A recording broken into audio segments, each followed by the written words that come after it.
help unify diverse populations.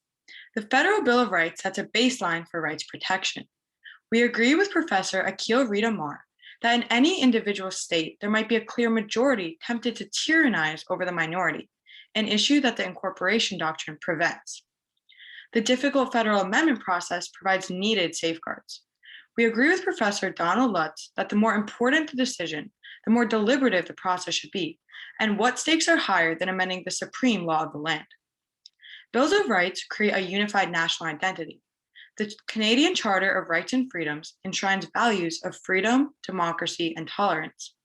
Similarly, our Bill of Rights embodies American identity, which includes individualism and liberty. Some disadvantages of national bills of rights are that they are less tailored to regional concerns, contain more limited protections, and restrict democratic experimentation. We agree with the Western Caucus that local governments are better suited to deal with local issues than the distant, out-of-touch federal government. Recently, New Jersey amended its state constitution to legalize marijuana, although a national consensus has not been reached. Some states protect certain rights more than the federal government. We agree with South Dakota's Supreme Court Justice Winans that there can be no doubt that this court has more power to provide greater protection under the state constitution than does the Supreme Court under the federal constitution. Positive rights involve government services and assistance, like education and healthcare, while negative rights restrict government infringement. As explained by political theorist Isaiah Berlin, negative liberty is freedom from, and positive liberty is freedom to. We agree with John Stuart Mill that negative rights provide a path of non-interference, rather than enlisting the affirmative assistance of the state, as positive rights do. While positive rights promote vital government provisions, negative rights are more important to preserving liberty because they protect liberty's most fundamental aspects, uphold founding principles, are supported by natural rights philosophies, and limit government interference. Positive rights generally don't preserve, they actuate. Negative rights preserve liberty by securing rights people are born with. Thank you. In your opening remarks, you mentioned the deliberative process, and you mentioned a couple of cases referencing essentially the role of the Supreme Court. In the process of judicial review, has the court always gotten it right? And where they have not, have they made such corrections? I think that the court has not always gotten it right. And a case that we can look at is Minersville v. Gobitis, where the court did get it wrong, but they were able to reverse this decision in West Virginia v. Barnett, which ended up protecting the minority groups and protecting our rights as citizens.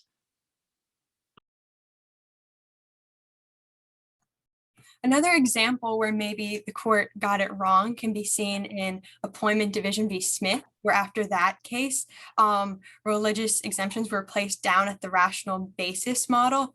And following the establishment of the RFRA, it re-elevated that standard back to strict scrutiny, which the court then proceeded to use in cases like Hobby Lobby and others. So, the court over the years has recognized a number of rights that are not explicitly found in the text of the Constitution, right? So Obergefell is an example of that, where the court recognized a right to marriage among same-sex individuals. So when is it appropriate for the court to define rights not found in the text of the Constitution, and what standard should the court use when identifying or recognizing those rights? I think it's important for the court to use the Washington v. Glucksberg test for fundamental rights. With marriage in Obergefell, they did use this test and found that marriage was deeply rooted in our nation's history and was implicit in the concept of ordered liberty. And this can be applied to if the court was to recognize a fundamental right to education as well. Similarly, I think it's important for the court to find these rights in order to protect minorities and prevent from the idea of but by the tyranny of the majority, such as, for example, privacy, which was found in these documents in order to protect the privacy for women to have abortions and other such rights, which aren't listed in the document, but allow these more oppressed minorities to find this sort of freedom. Go beyond that in privacy for serving for like bodily autonomy as it did in Roe, but also we can look even further in general in privacy with the penumbras that the court found in Griswold v. Connecticut, where privacy, while it was not explicitly stated in the Bill of Rights, clearly has these direct connections to the Bill of Rights through the Fourth Amendment and the Fifth Amendment, and of course the Ninth and 14th.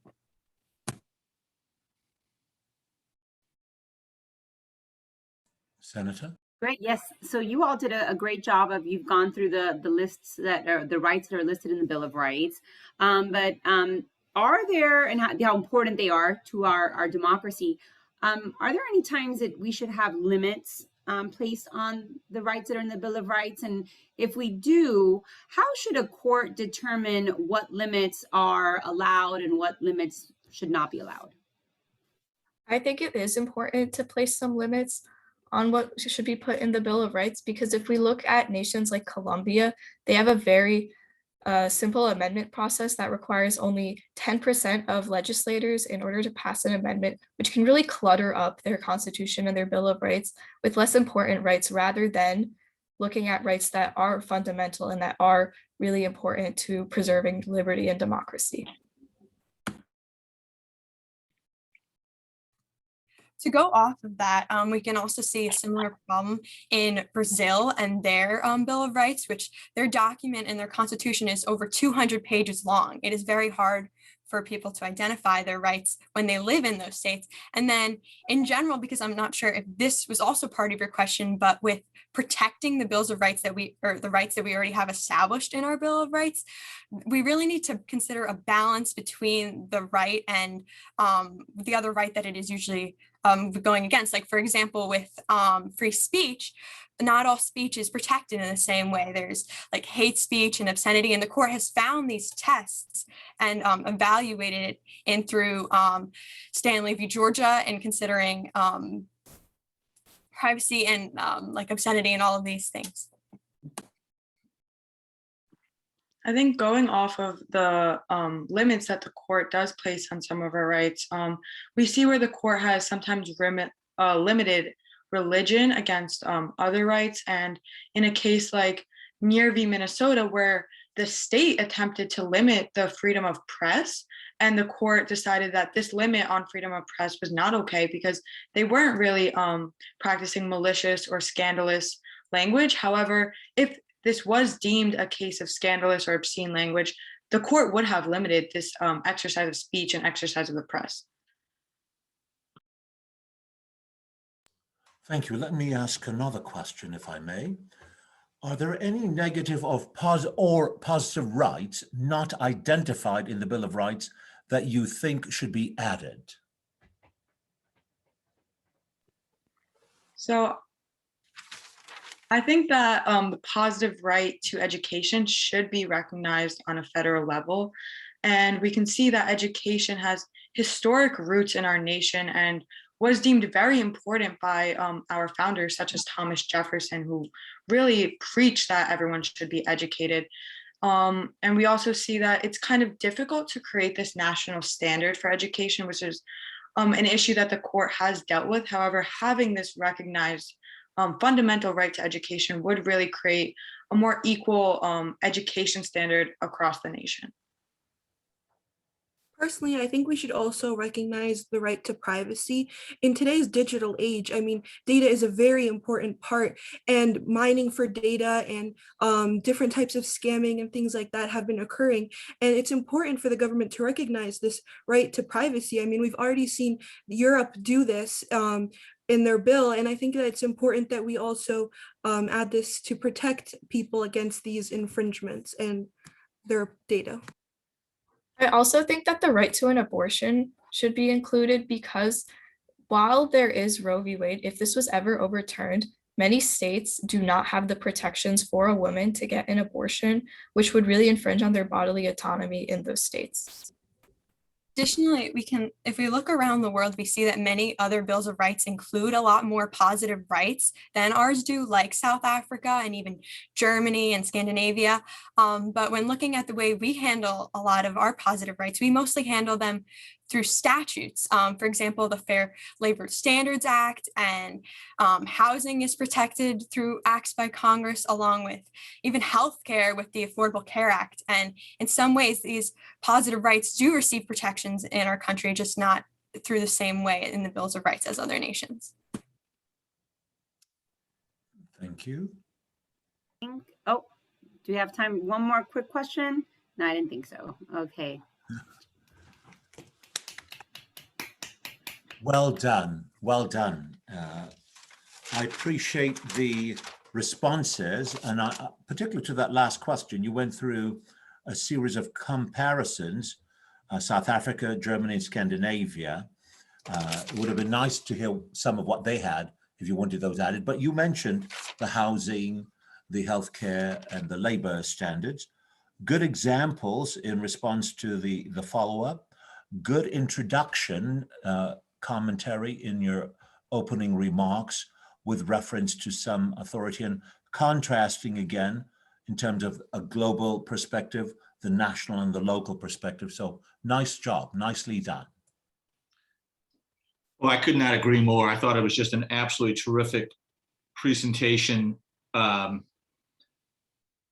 Probably the most we've heard in the last 2 days, bringing in an international or global research. So you're talking about Colombia and Brazil and Germany and Canada. So a very broad and sweeping presentation that you are completely in command of. I love your listing of new rights that you think are lacking now, and the best way to include those in the future. Your reference in New Jersey to legalization of marijuana, I thought was a deft example of individual states responding to the needs of those states when there is not yet a national consensus. And anytime anybody quotes Akhil Amar, I'm happy about that because he's a brilliant human being. So wonderful presentation, and very proud. I'm sure your teacher's incredibly proud of you, and you should be very proud of yourselves. Very well done. Yes, I would agree. I think you guys did a really great job. You really hit on so many of the points.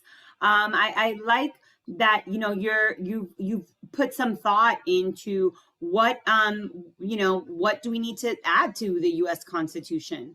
What are things that we've missed? You're not afraid of saying, the courts have gotten it wrong a couple of times, maybe a bunch of times, and these are the ways that they should fix it. I think that is it was very good level of analysis. I like the discussion on the right to privacy, especially in light of kind of today's digital age. So again, I think that you all did a really great job of answering the question. Your follow-up, everyone was on point and everyone had a chance to participate. So again, just a really great job, and congratulations. Your teacher should be very proud. And congratulations to your teacher, Mr. Mondre. And I see it looks like that Mr. Brodman is also on the line, and I would just like to say hello to him. He's, of course, a legendary teacher, one of the great We the People teachers in the country, and so it's great to see him as well. Thank you all. Thank you all very much. Thank you.